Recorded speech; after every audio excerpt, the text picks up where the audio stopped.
आइए हम सब अपने हाथों को उठाएं और इसी समय परमेश्वर आज तेरा वचन का कलाम जब खुले बहुत सारे लोग आशीष पाए आज यीशु मसीह के नाम में और बढ़ते फूलते चले जाए यीशु मसीह के नाम में। कोई भी जन यहाँ से खाली हाथ वापिस ना जाए। पवित्र आत्मा जी, मैं विश्वास करता हूँ मेरे प्रभु तेरा अनुग्रह वाला हाथ, बरकत वाला हाथ इनके ऊपर बना रहे यीशु मसीह के नाम में। बोलो आमीन। आमीन। आज का हमारा टॉपिक है अनादर के बदले दुगना सुख मिलेगा। कहता आपकी नाम धराई के बदले दुगना सुख मिलेगा। कितने सुख मिलेंगे? दुगना सुख। कितना सुख चाहिए आपको? हाँ, आपका बस चले तो सारे सुख आप ही को मिले, सारे सुख आपको मिले। बोलो आमीन। आमीन। सारे सुख आपको मिले। आपके पड़ोस में बैठे कोई से भी मिलने दो। परमेश्वर सुनता है, प्रार्थनाओं को उत्तर देता है। हम पढ़े प्रकाशित वाक्य 3:11 बाइबल में, देखो क्या लिखा। आज बहुत सारे लोग कह रहे कि जगह जगह जाते हैं और जब उन्हें कुछ नहीं मिलता तो वो निराश हो जाते हैं और वो कोई 30 गुना, मैंने बताया शुक्रवार को, कोई 60 गुना, कोई 100 गुना लेकर जाता है। कुछ लोग कहते हैं कि अगर नहीं मिला प्रार्थना करते हैं। एक औरत थी और वो प्रार्थना कर रही थी और प्रार्थना करते करते जब उसे कई दिन, कई महीने, कई साल निकल गए, उसे नहीं मिली आशीष, तो उसी समय वो कहने लगी कि ऊपर वाले करे कि मकान दे, मकान दे, मकान दे। करे जल नहीं देता, एक कमरा ही दे दे। और परमेश्वर ने उसको अगले महीने एक कमरे वाला मकान दे दिया। बोलो हालेलुया। और वो आकर मेरे चर्च में बताने लगी, कहने लगी पापा पापा मेरी बहुत बड़ी गवाही है। मैं कहा क्या गवाही है? कहती कि मेरे को परमेश्वर ने मकान दे दिया। कह रही एक कमरे का मकान है। उसने फोटो दिखाया, एक कमरा और रसोई भी नहीं उसमें और लैट्रिन बाथरूम, एक ही बाथरूम, बस एक कमरे का मकान और वो इतनी मोटी वो। मैंने कहा भाई एक मकान ये तेरे लिए ये आशीष नहीं हो सकती। ये 30 गुना मिला तेरे को। मेरा परमेश्वर 30 गुना नहीं 100 गुना देने वाला परमेश्वर है। आमीन। मैं क्या, इसका मतलब तूने प्रार्थना कैसे की थी? कहती मैंने प्रार्थना यही की थी, मैं 5 साल से मांग रही थी, जब नहीं मिला गुस्सा आ गया एक दिन। करी मैंने कह दिया रब को कि रब देना दे दे, नहीं तो फिर एक ही कमरा दे दे, नहीं तो फिर ज्यादा थोड़ी मांग रही। परमेश्वर ने उसकी सुन ली। हालेलुया। एक कमरा लेना है तो कभी भी दे देगा परमेश्वर। परमेश्वर के लिए बड़ी बात नहीं है, लेकिन परमेश्वर आपके सब्र का इम्तिहान लेते हैं। कई बार वो देखना चाहते हैं कि ये कहता है कि इन परीक्षाओं में, इन परिस्थितियों में ये अब क्या कहेंगे, क्या करेंगे, प्रार्थना करना छोड़ देंगे या ये जो इनका स्टैंडर्ड है, इनका ऊंचा आप कह रहे हैं कि आज इनका फेथ बड़ा होगा कि नहीं होगा। तो उसी समय कुछ लोग जो है कि जब कार मांगते हैं तो कार दे, नहीं मिलती तो चल टूटी मुरुती दे दे, प्राणी दे दे, सेकेंड हैंड कार ले आके भाई साहब यहाँ मिठाई के डब्बे ले आते हैं। परमेश्वर नहीं चाहता कि आप लोग पुरानी चीजें लें। परमेश्वर नहीं चाहता आप पुराने कपड़े पहने। ये बात याद रखना, परमेश्वर आपको पुराने तन पर कपड़े नहीं देखना चाहता। परमेश्वर आपको नए कपड़े देना चाहता है। उसने कहा मैं तुम्हारे नए वस्त्रों को नया कर दूंगा। हालेलुया।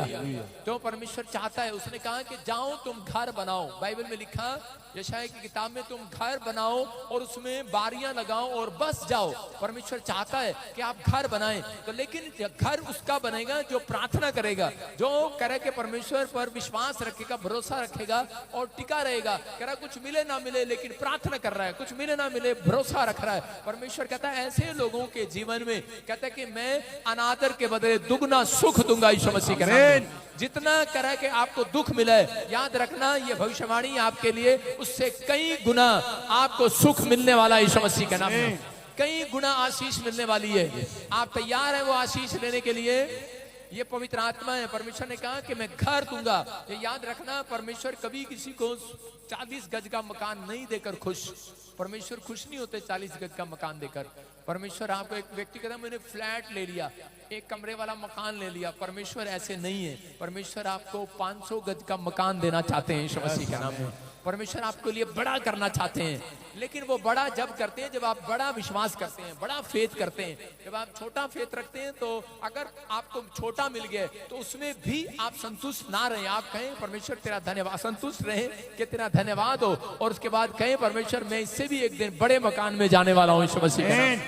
अपने कह रहे कि अपने अंदर विचार जब आप अपने विचारों को ऊपर लेकर आते हैं तो परमेश्वर आपके लिए कुछ और विचार सोचने लग जाते हैं। लेकिन जो लोग कह रहे हैं अपनी परिस्थितियों में, नामधराई में, दुख में, प्रॉब्लम में, परीक्षा में, कह रहे कि बीमारी में, समस्या में, कर्जे में, जब आप हार जाते हैं और उस समय परमेश्वर को कहते हैं कि परमेश्वर शायद कुछ नहीं होने वाला, तो परमेश्वर ऐसे लोगों को 30 गुना देते हैं। याद रखना, इसहाक ने 100 गुना लिया, परमेश्वर ने उसको 100 गुना दिया। जिस साल उसने बोया और उसने कहा कि परमेश्वर तू मुझे रोटी कपड़ा, याकूब ने भी कहा कि तू मुझे रोटी कपड़ा और मकान दे, लेकिन परमेश्वर ने उस समय में उसकी बातों को सुना लेकिन उसको नहीं दिया, क्योंकि वो कह रहे कि चिंता में था, निराशा में था कि परमेश्वर तू मुझे दे दे, चिंता कर रहा था, दे दे। अरे जब आप प्रभु में आ गए हैं तो परमेश्वर कह रहे हैं कि आपको घर, सोना, चांदी मांगने की जरूरत नहीं है। उन लोगों को घर, सोना, चांदी नहीं मिलता जो कह रहे कि उनको लेट मिलता है, उनकी नामधराई इसलिए होती है क्योंकि वो परमेश्वर से आनंद नहीं मांगते। आप जब परमेश्वर से आनंद मांगेंगे कि परमेश्वर आज मुझे घर नहीं, परिवार नहीं, मुझे अंदर से आनंदित कर दे, आनंद का फल मुझे दे दे। परमेश्वर जब मैं घर जाऊं मुझे आनंद मिले, और जब आप घर जाते हैं तो आपको आनंद मिलता है, बच्चों में बैठते हैं। अगर आप कहते हैं परमेश्वर जब मैं घर जाऊं मेरे बच्चे ठीक मिले, मुझे वो झगड़ा ना करें, शैतान इस बात को सुनता है और ज्यादा आपके घर में झगड़ा होगा और कभी भी वो प्रॉब्लम्स जाएंगी नहीं, वो बढ़ेंगी। जब आप कहते हैं परमेश्वर मुझे आनंद दे जब मैं घर जाऊं, जब आप सही ढंग से प्रार्थना करते हैं तो परमेश्वर आपको आनंद देगा। और कुछ लोग प्रार्थना करते हैं परमेश्वर अगर पवित्र आत्मा जल्दी से मुझे मकान दे दे, मुझे गाड़ी दे दे, परमेश्वर मेरे को नौकरी दे दे, नहीं मिलेगी तो मैं चर्च नहीं जाऊंगी। परमेश्वर ऐसी प्रार्थना नहीं सुनते और शैतान उसका फायदा उठाता है कि कमजोर व्यक्ति है, ये अपनी कमजोरी बता रहा है। आप कमजोरी बताते हैं कि परमेश्वर जब मैं वहां जाऊं तो मुझे बहुत अच्छा मकान मिले, मैं वहां जाऊं तो मुझे ये अच्छी चीजें मिले। आप कहो कि परमेश्वर जब मैं घर से निकलूं तो मुझे आनंद मिले तेरा यीशु मसीह के नाम में। मैं बिजनेस में जाऊं तो, मैं दुकान में जाऊं तो आज मैं तेरा आनंद को देखने पाऊं। आप परमेश्वर समझदार है। बाइबल एक कोड वर्ड से भरी हुई है। बाइबल में एक जगह पर लिखा, यीशु मसीह ने कहा जहां तुझे शांति मिले, यीशु मसीह ने कहा जहां तुझे आनंद मिले। यीशु मसीह ने ये कभी नहीं कहा जहां तुझे दुकान मिले, तुझे घर मिले, तुझे ये मिले, तुझे वो मिले। कहा यीशु मसीह ने, यीशु मसीह ने कहा जहां तुझे शांति मिले। आपकी प्रार्थना में ये हो कि परमेश्वर जब मैं अपनी कपड़े की दुकान खोलूं तो परमेश्वर मैं आज आनंद देखना चाहता हूं। तो जब इतना सारे कपड़े बिक जाएंगे तो आनंद आएगा कि नहीं? तो समझदार हो यार, आप क्या प्रार्थना करते रहते हैं? कह रहे कि जब आपके कपड़े बिक जाएंगे, जब आपकी दुकान का राशन सारा बिक जाएगा तो उसके बाद इतने नोट गिनोगे तो शाम को आनंद आएगा कि नहीं? तो आपको पता है शैतान को हराना है। लेकिन जब आप कहते हैं कि परमेश्वर आज ग्राहक भेज, कल भी नहीं भेजा तूने, आज भेज दे प्लीज, आज भेज दे, आज भेज दे। शैतान को पता है, उसको पता लग गया, कहता है इसकी कमजोर कड़ी यही है, इसलिए वो रोक के रखता आदमी को, जाने ही नहीं देगा आपकी दुकान में। और जब नहीं जाएगा आप शाम को, आपका आनंद कहाँ जाएगा? बच्चों पास जाएंगे, चाटा मारेंगे उसको।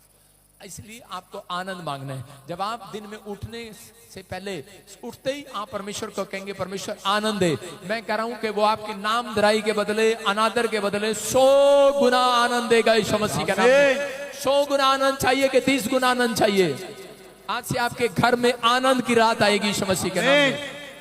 अब बाइबल पढ़ते, पहला प्रकाशित वाक्य 3:11 पढ़ो। मैं शीघ्र ही आने वाला हूँ, जो कुछ तेरे पास है उसे थामे रहे कि कोई तेरा मुकुट छीन ना ले। कह रहे हैं कि मैं शीघ्र ही आने वाला हूँ। यीशु मसीह कहता है मैं शीघ्र आने वाला हूँ उनके पास। कहता है जो कुछ भी कह रहे तेरे पास है उसको थामे रहे। कह रहा है इसका मतलब जो कुछ तेरे पास है उसे थामे रहे। आपके पास जो भी कुछ भी है, इतना सा भी विश्वास है तो थामे रखो। कहता है इतनी सी भी प्रार्थना आती है, थामे रखो, करते रहो। ये नहीं कि उसको भी घटा दो आप। कहता है बाइबल पढ़ने का मन है तो कह रहा है उसको थामे रहो। कहता है लेकिन जो विचार, कहता है ये उन विचारों की बात कर रहा है जो अपने आप को पाप से रोके रहे। परमेश्वर कह रहे हैं कि अपने आप को थामे रहे, अपने आप को रोके रहे। अपने पड़ोसी का बोलो गुस्सा करने से रोके रहे, अपने विचारों को रोके रहो।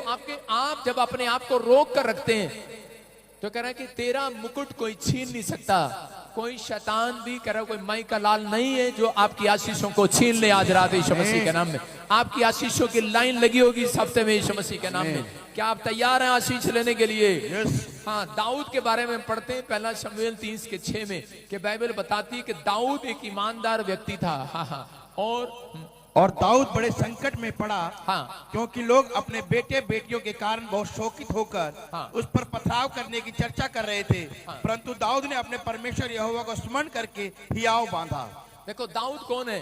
दाऊद एक राजा है, और समय में कह रहा कि इजरायली लोगों के जब बच्चे उठा कर ले गए दुश्मन, तो उसी समय सब ने पत्थर उठा लिए, कह रहे ये दाऊद की वजह से हुआ है, ये दाऊद की वजह से हमारा नुकसान हुआ है, और दाऊद को मारने और पीटने की कोशिश करने लगे। लेकिन उस समय में दाऊद बड़े संकट में फंसा, और हो सकता था दाऊद परमेश्वर को कहता कि परमेश्वर मैंने इन लोगों के साथ भलाई किया, मैंने इन गांव वालों के साथ भलाई किया, मैंने इनकी मदद किया, इनके लिए मैं लड़ा, आज तक मैंने इनके लिए लड़ता आया। हो सकता है आप भी ऐसे ही कहते हो कि मैंने अपनी मासी ताऊ चाचों के बच्चों को पढ़ाया लिखाया बड़ा किया, लेकिन आज यही मेरे खिलाफ खड़े हो गए हैं, आज मैंने इन लोगों की मदद किया। आज सास कहती है मैंने बच्चों को, माँ कहती है मैंने बच्चों को बड़ा किया, लेकिन आज कहते जब मैं बूढ़ी हो गई हूं, तो अब बूढ़ा हो गया हूं, तो आज ये मेरी मदद करने की बजाय आज ये अपनी बहू की सुनता है, आज अपने बच्चों की सुनता है, मेरी तरफ नहीं देखता। आज कितनी माँ, कितने लोग कितने परेशान है इस बात के लिए। हर व्यक्ति के जीवन में कोई ना कोई समस्या होती है। दाऊद के जीवन में जब ये समस्या आई, तो उसी समय परमेश्वर ने उसकी लाइफ में उसको बताया, कह रहा कि दाऊद तू जो इन परिस्थितियों में घिरा हुआ है, मैं तुझे देख रहा हूं और तू समझ रहा है। लेकिन उस समय दाऊद अंदर से टूट जाता, और परमेश्वर के सामने कह रहा कि वो ना भी जाता, उसको गुस्सा आ जाता, लेकिन उसने अपने विचारों को रोक कर रखा, अपने आप को रोक कर रखा। उसका दिल कर रहा था कि मैं इन लोगों ने जिन्होंने मेरे खिलाफ बोला उनकी तलवार से गर्दन काट दूं, लेकिन उसी समय उसने अपने आप को रोक के रखा। उसने कहा नहीं, मैं ये गुस्सा नहीं करूंगा, मैं परमेश्वर का धन्यवाद करूंगा। मतलब उसके सामने ऐसी परिस्थितियां थी कि उस समय में डिसीजन फैसला लेना था कि मैं इधर गुस्सा करूं कि मैं इधर फिर भी शांत रहूं। तो उसने अपने फैसले को चेंज किया। हो सकता था कि वो लोगों से मदद मांगने के लिए जाता, लेकिन वो परमेश्वर के सामने घुटने टेकने के लिए गया, और उसने परमेश्वर से प्रार्थना किया, और उसने कहा कि परमेश्वर मुझे बता। इसी के 30-19 में लिखा कि उसने परमेश्वर से प्रार्थना किया, और परमेश्वर ने कहा कि जा, कहता कि तू अमेरिकियों से लड़ेगा, और कहता जितनी वस्तुएं, जितना चीज, जो चीज तेरी ले गए हैं, कहता कि तू वापिस लौटा कर लेकर आएगा यीशु मसीह के नाम में। जब उसने प्रार्थना किया, करा छोटे बड़े बेटे लूट मार जो भी ले गए थे, वो जो बच्चे, जो परिवार, जो औरतें जो उठा कर ले गए थे, जो भी सोना चांदी भेड़ पशु पक्षी जो भी कुछ लेके चले गए थे वो, और उसी समय उससे दुगना परमेश्वर ने उसे वापस दिया। मैं कह रहा हूं कब हो सकता था कि वो इस गुस्से में आकर वो छोड़ देता प्रभु को, और उसी समय वो प्रार्थना करना बंद कर देता। कई बार हमारे जीवन में भी ऐसा ही होता है, जब कोई दुख आता है, कोई काम नहीं बनता, तो हम लोगों के अंदर प्रार्थना करने का मन नहीं करता, और हम प्रार्थना करना छोड़ देते हैं, भूल जाते हैं, लेकिन हम लोगों से मदद मांगते फिरते हैं। दाऊद दूसरों से मदद मांग सकता था, लेकिन दाऊद ने अपना फैसला चेंज किया, और दाऊद ने परमेश्वर के सामने जाने का फैसला लिया। उसने कहा चाहे मैं कैसा भी हूं, लेकिन परमेश्वर में फिर भी कह रहा कि 10 तार वाली सारंगी के साथ तेरे पास आऊंगा। वो उसके अंदर एक स्टाइल था, और परमेश्वर ने उसके स्टाइल को देखा। वो जब भी कह रहा कि प्रॉब्लम आती थी, तो उसी समय वो धन्यवाद दे रहा होता था, धन्यवाद धन्यवाद परमेश्वर, कह रहा वो धन्यवाद कर रहा होता था, अपने हाथों से ताड़ियां बजाकर 10 वाली उंगलियां, कहता इनसे ताड़ियां बजा रहा होता था, और धन्यवाद कर रहा होता था परमेश्वर का, और कह रहा था परमेश्वर तेरा धन्यवाद कि तूने मुझे मेरे से ये ले लिया वो ले लिया। कहता परमेश्वर तेरा धन्यवाद हो, क्योंकि मैं जानता हूं कि तूने मुझे पहले से आशीष दे रखी है, बहुत कुछ आने वाला है, बहुत कुछ आने वाला है। परमेश्वर जानता है। कहता कि बहुत सारे लोग नहीं जानते इस बात को कि परमेश्वर ने मसीह में आने के बाद लोगों को पहले से बहुत सारी आशीषें दे रखी हैं, बहुत सारी। इसलिए कह रहा दाऊद को कभी घबराहट नहीं हुई। उसको मालूम था कि मेरा अगर कोई 10 ले जाएगा तो उसे मेरा 20 वापिस करना पड़ेगा। मसीह लोगों ये बात याद रखना, अगर आपका कोई एक प्लाट छीन लेगा तो उसे कह रहे 100 गुना वापिस करना पड़ेगा यीशु मसीह के नाम में, उससे लेके छोड़ेगा परमेश्वर। ये याद रखना। कह रहा हो सकता है, कहता है कि आज आप ही के अपनों ने आपसे कुछ ले लिया हो, लेकिन आपको नहीं पता आपकी बाजू में एक बहुत बड़ी कोठी बनने वाली है आपकी यीशु मसीह के नाम में। लेकिन कब कहता आपके नामधराई के बदले, आपके कह रहे कि आपके दुख उठाने के बदले परमेश्वर आपको दुगना कह रहा 100 गुना सुख देना चाहता है, लेकिन उन लोगों को देना चाहता है जो धन्यवाद करते हैं दाऊद की तरह। अगर दाऊद भी कुड़कुड़ाता, दाऊद अपने विचारों पर कंट्रोल ना करता और बकबक करने लगता, कुड़कुड़ाने लगता, परमेश्वर के खिलाफ बोलता और लोगों से मदद मांगता और कहता यार क्या यार मेरी जिंदगी में क्या रखा है, लेकिन उसमें उसने ऐसा नहीं किया। उसने परमेश्वर का धन्यवाद किया और परमेश्वर ने कहा जा, कहता कि मैं तुझे आशीर्वाद दूंगा और परमेश्वर ने दाऊद को राजा बनाया। बोलो हालेलुया। दाऊद को राजा बनाया। मैं कह रहा हूं कि आज जो डिसीजन ले रहे हैं कि परमेश्वर चाहे कुछ भी ले जाए कोई, लेकिन मैं जानता हूं कि तूने मुझे पहले से दुगनी आशीष दे रखी है, पहले से दुगनी बरकत मेरे पास है, पहले से दुगनी बरकत मेरे पास है, मैं दुगनी आशीष मेरे पास है। मैं आसान शब्दों में समझा रहा हूं, पहले से ज्यादा पैसा मेरे पास है, पहले से ज्यादा बरकत मेरे पास है, पहले से ही परमेश्वर ने चंगाई वाला हाथ मेरे ऊपर रखा हुआ है, पहले से ही सुरक्षा वाला हाथ रखा हुआ है। मैं कह रहा हूं जितना कोई आपको मारने की कोशिश करेगा, जितना कोई गिराने की कोशिश करेगा, परमेश्वर आपको और ऊंचाई पर खड़ा करेगा यीशु मसीह के नाम में। ये याद रखना। मैं अपने जीवन में जब प्रभु में आया, मैंने मेहनत किया। जब मैं प्रभु में आया तो मेरा छत मकान गिर गया, और जब वो मकान गिरा तो मेरे बाप ने कहा ये नैश बंदा है। मुझे नैश बोलते थे। जब मैं अपने डैडी के साथ कार में बैठ जाता था, पंचर हो जाता था। साइकिल में बैठ जाता था, साइकिल का पंचर हो जाता था। कहता नैश है, नीचे उतर। कहता तू मसीह में आ गया इसलिए तेरे साथ ऐसा हो रहा है। मैंने कहा अच्छा। तो मैं अपने बाप को हंस हंस के टाल देता। मैंने कहा धन्यवाद धन्यवाद। कहता क्या धन्यवाद, क्या धन्यवाद। उसको गुस्सा आता था। मैंने कहा धन्यवाद धन्यवाद डैडी, जो तू बोल रहा है एक दिन तू मेरे पास आएगा। बोला हालेलुया। और देखो लोगों ने मेरे बारे में कुछ कुछ कहा, मुझे घर से निकलना पड़ा, बहुत जगह जगह मैं इधर उधर गया, लेकिन कोई भी आशीष मेरे ऊपर नहीं आ रही थी। लेकिन मैं परमेश्वर का धन्यवाद करता था। मैं कह रहा हूं कि मैंने जब चर्च शुरू किया तो मेरे पास 50-60 लोग थे, और मैं उनसे पैसे लेके इकट्ठे करके टेंट लगाता था, और मैं कहता था परमेश्वर ने मुझे कहा नया पर्दा लो, नया टेंट लो, और नया टेंट लिया, रात को चोरी करके भाग गया हो गई। वो कह रहे कि तेरे नैश है, नैश है। लोग मुझे बोलने लगे। मैंने कहा यार ये क्या हो रहा मेरे साथ। मैंने कहा आज लोग मेरे खिलाफ, लोग मेरे, मैंने कहा को काम करता हूं वही उल्टा हो जाता है, जो काम करता हूं उल्टा हो जाता है, लेकिन मैं धन्यवाद देता रहा परमेश्वर को। मैंने कहा इसमें भी कोई भलाई है, इनको नहीं पता, मुझे पता है। परमेश्वर ने मुझे बहुत सारी आशीषें दे रखी है। मैंने कहा एक टेंट ले गया मेरा। मैंने कहा मैं एक दिन लोगों को लाखों टेंट बांटने वाला बनूंगा यीशु मसीह के नाम में। मैं कह रहा हूं आज इतने टेंट का खर्चा मैं उठाता हूं, जो भाई साहब 30 लाख लोग जिसमें बैठते हैं। झारखंड में 30 लाख लोगों का टेंट का खर्चा प्रभु ने मुझे उठाने के लिए दिया। मैं कह रहा हूं कि ये परमेश्वर है। आज बहुत सारे लोगों के जीवन में काम होते हैं, चमत्कार होते हैं। अगर मैं उस दिन निराश हो जाता और परमेश्वर को कुछ कुछ बोलने लगता, लेकिन मैंने अपने विचारों पर कंट्रोल किया, और मैंने कहा परमेश्वर तेरा धन्यवाद हो कि तू जो कर रहा है अच्छे के लिए कर रहा है, जो कोई भलाई है कह रहा है कि वो इसीलिए कर रहा है कि ताकि लोग देख लें कि किसी ने मुझे नहीं बढ़ाया, मेरे बाप ने नहीं बढ़ाया, इंसान ने नहीं बढ़ाया, उस बाप ने बढ़ाया जो ऊपर रहता है, वो उसका नाम यीशु मसीह है। वो भी पूरी दुनिया को, पूरे गांव को दिखाना चाहता है। आपके शहर में, आपके बाजू में वो आपके लिए कई बार देरी इसलिए करता है, चमत्कार करने में, आपकी गवाहियां बनाने में देरी इसलिए करता है कि ताकि आपके अड़ोस पड़ोस वाले जान ले हाँ ये सच्ची में बीमार था, हाँ ये सच्ची में कर्जे में था, क्योंकि लोगों से मांगता फिरता था। हाँ ये लोगों के पास लोग देख लें। जब तक लोग ना देख लें कि आप कितने तंग हैं, आप कितने परेशान हैं, जब तक लोग ना देख लें, परमेश्वर आपको तंगी में इसलिए लेकर जाता है कि ताकि लोगों के बीच में सुसमाचार फैले कि ये तंगी में था, ये कोड़ी था, ये बीमार था, ये अंधा था, ये कर्जे में था, ये समस्या में था, लेकिन था, है नहीं, रहेगा नहीं। हालेलुया। ये था, रहेगा नहीं। ये था है, मैं कह रहा हूं ये शराब था, लेकिन रहेगा नहीं आज के बाद यीशु मसीह के नाम में। लेकिन परमेश्वर आपके ऊपर ये फैसला लेना चाहते हैं, क्योंकि परमेश्वर ने आपको चुना है, भरोसा किया है कि आपके ऊपर कि आप जाएंगे और लोगों के बीच में जाएंगे और सुसमाचार सुनाएंगे। पवित्र आत्मा आपके जीवन में आशीष देगा यीशु मसीह के नाम में। अपने हाथों को उठाओ और देखो यशायाह 61 के 7 में क्या लिखा, मैं तुम्हारी नाम धराई के बदले दुगनी आशीष दूंगा। क्या लिखा है? तुम्हारी नाम धराई के बदले दुना भाग मिलेगा, दुगना भाग मिलेगा। अनादर के बदले तुम अपने भाग के कारण जय जयकार करोगे। जो कोई तुम्हारा अनादर करेगा ऐसी गवाही बनाऊंगा, जय जयकार करते हुए आओगे। आमीन। जय जयकार करते हुए आओगे आज रात, करोगे कि नहीं? कह रहा जिसने तुम्हारा अनादर किए, जिसने तुम्हारे पर झूठा केस किए, तुम जय जयकार करते हुए आओगे यीशु मसीह के नाम में। तुम जय जयकार करते आओगे। कह रहा किसी ने तुम्हारा ले लिया है, कुछ भी ले लिया है, कह रहा परमेश्वर कह रहा चिंता ना करो। कह रहा कि परमेश्वर का आत्मा कह रहा है तुम जय जयकार करते हुए लौटोगे यीशु मसीह के नाम में।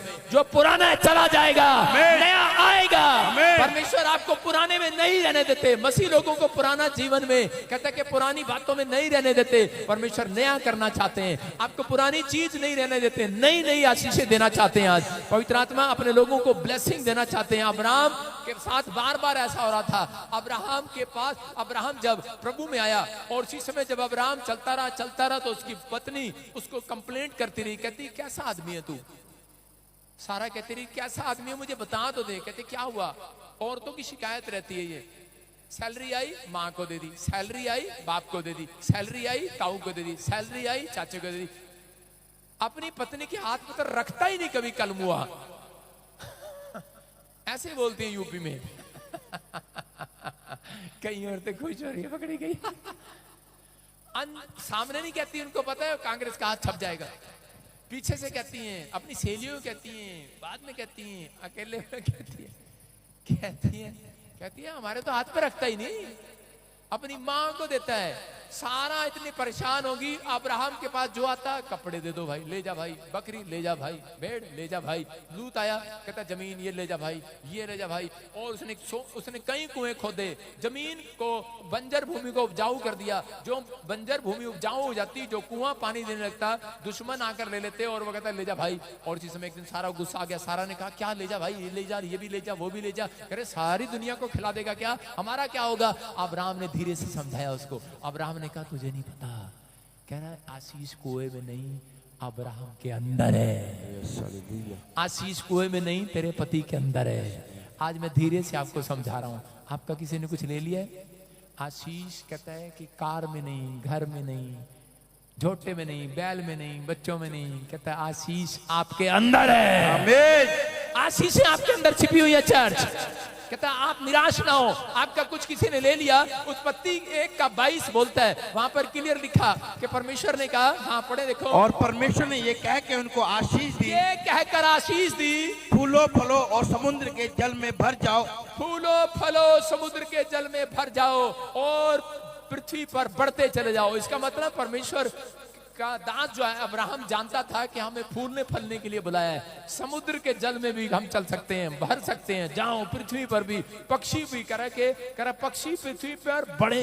इसका मतलब करा यहाँ से साइंटिस्टों ने, बाइबल पढ़ने वाले साइंटिस्टों ने ज्ञान लगाया और उन्होंने समुद्र पर जहाज बनाने शुरू कर दिए, समुद्र के जल में। उन्होंने फिर यहाँ से साइंटिस्टों ने ज्ञान लगाया, बुद्धि लगाई कि पक्षी पृथ्वी पर बढ़े। इसका मतलब पक्षी, उन्होंने जहाज बनाने शुरू कर दिए। मैं कह रहा हूं कि परमेश्वर ने इतना ज्ञान बांटना शुरू कर दिया। जब आप वचन को अहमियत देते हैं तो परमेश्वर आपकी जिंदगी में काम करता है। तो आज अगर आप घर से वचन पढ़ के चलते हैं तो परमेश्वर आपकी जिंदगी में अद्भुत काम करेगा। बाइबल बोलती है क्योंकि अगर आज आपको दुख मिल रहा है वो इसलिए मिल रहा है, अनादर मिल रहा है वो इसलिए मिल रहा है क्योंकि आप वचन में कमजोर हैं। अगर आप वचन पढ़ने वाले हैं तो मैं कह रहा हूं कि परमेश्वर ने सबसे ज्यादा अहमियत भजन संहिता 138 के उसमें 2 में लिखा, एक जगह पर क्लियर 2 में लिखा, मैंने अपने से ज्यादा अहमियत किस चीज को दी है? कह रहा वचन को दी है। किसको दी है? वचन को। इसका मतलब उसमें लिखा तूने अपने वचन को अपने बड़े नाम से अधिक महत्व दिया है, इंपॉर्टेंस। परमेश्वर ने इंपॉर्टेंस दिया वचन को। मैं सुबह उठते ही वचन पढ़ता हूं और वचन पढ़ने के बाद मैं फिर प्रार्थना करता हूं और उसके बाद मैं नाचने लगता हूं, मैं नाचता हूं। फिर कुछ लोग वचन पढ़ते हैं, प्रार्थना करते हैं और बाद में हाँ रोते हैं, पता नहीं क्या होगा। आपने वचन पढ़ा और उसके बाद प्रार्थना किया, उसके बाद मैं नाचने लगता हूं। जो मैंने मांगा मिल गया है। मैं जानता हूं परमेश्वर ने मुझे पहले से आशीष दे रखी है। मैं जानता हूं परमेश्वर ने, अब्राहम जानता है परमेश्वर ने हमें पहले से आशीष दे रखी है। तो मैं टेंशन क्यों करूं, मैं क्यों घबराऊं? हम नाम धराई के लिए नहीं आए धरती पर। हमारे ऊपर 100 गुना बरकतें हैं, 100 गुना आशीर्वाद हैं। कहता आप चिंता ना करो। अगर आप प्रार्थना नहीं करते, अगर आप वचन नहीं पढ़ते तो इसका मतलब आप वचन को इंपॉर्टेंस नहीं देते। आप वचन पढ़ते ही नहीं। कई लोग सुबह लोगों को पढ़ना ही नहीं आता, पढ़ते नहीं है। वो लोग दूसरों को सुनते हैं और चले जाते हैं। लेकिन आपको वचन खुद पढ़ना पड़ेगा, क्योंकि जब आप वचन पढ़ते हैं तब परमेश्वर काम करता है। जब आप खाली प्रार्थना करते हैं, कई लोग खाली बाइबल पढ़ते हैं, लेकिन अगर आप बाइबल पढ़ते हैं तो भी आपके घर आशीष नहीं है। मैं कह रहा हूं अगर आप खाली प्रार्थना करते हैं तब भी आशीष नहीं है। अगर आप प्रार्थना और बाइबल पढ़ते हैं और वर्शिप करते हैं, मैं कह रहा हूं आशीषें आपका इंतजार करेंगी यीशु मसीह के नाम में। कह रहे कि अगर आप प्रार्थना करें तो प्रार्थना करने के बाद तो कई बंदे को गुस्सा आ जाता है। आपको पता है प्रार्थना करने के बाद पिस्टन गर्म हो जाता है। कई बार प्रार्थना कर, बुलेट का जो पिस्टन होता है वो गर्म हो जाता है, ज्यादा देर चलता रहता है, कितना गर्म हो जाता है कि नहीं? प्रार्थना करने वाला व्यक्ति जब उपवास प्रार्थना करके निकलता तो अपने पत्नी को बोलता जल्दी खाना ले आ, प्रार्थना करके निकला। प्रार्थना करी मैंने, अभी प्रार्थना करके आया हूं मैं। अब ये प्रार्थना करके आया, उपवास करके आया, बहुत बड़ा काम करके आया, उसको बहुत गुस्सा आ रहा होता है। लेकिन उसी समय जब वो वचन पढ़ रहा होता है तो वचन में लिखा होता है क्रोध ना कर, शाम तक तेरा क्रोध ठंडा हो जाना चाहिए। वहीं डाउन कूलर ठंडा हो जाता है, कूल डाउन। आप समझ रहे हैं कि नहीं? इसका मतलब परमेश्वर वचन को अहमियत देना चाहता है। अगर आप बुलेट लेके जा रहे हो और वो पिस्टन चलता रहे तो वो पिस्टन गर्म हो जाएगा नहीं? इसका मतलब उसमें क्या, कूलेंट भी डालना पड़ता है थोड़ी देर। अगर आप गाड़ी चलाते रहे गाड़ी गर्म हो जाती है कि नहीं, इंजन गर्म हो जाता है कि नहीं, तो उसको रोकना पड़ता है कई बार। तो इसका मतलब कई बार प्रार्थना प्रार्थना प्रार्थना प्रार्थना प्रार्थना और आपको रोकना पड़ता है परमेश्वर को। कई बार आप इतने गर्म हो जाते हैं, इतने जोश में आते हैं, हाँ घमंड से भर जाते हैं। इसलिए पवित्र आत्मा चाहता है, मैंने वचन को आपकी जिंदगी में रखा है। जब आप वचन पढ़ते हैं तो परमेश्वर आपकी जिंदगी में काम करना शुरू करता है। सबको जय मसीह की। मैं जतिन बब्बर और आप देख रहे हैं मसीह परिवार चैनल। जैसे कि आप सब जानते हैं कि मैं इस चैनल पे प्रभु के अलग अलग दासों की वीडियोस डालता हूं, तो अगर आपको हमारा चैनल अच्छा लगता है तो आप इस चैनल को ज़्यादा से ज़्यादा सब्सक्राइब जरूर करें, ताकि आप प्रभु के वचन को सुन सके। वीडियोस को ज़्यादा से ज़्यादा शेयर करें ताकि जिन लोगों तक वचन नहीं पहुंचा उन तक भी वचन पहुंच सके। सबको जय मसीह की। एक बार मैं आपसे दोबारा कहूँगा कि इस चैनल को सब्सक्राइब जरूर करें और वीडियोस को ज़्यादा से ज़्यादा शेयर करें। जय मसीह की।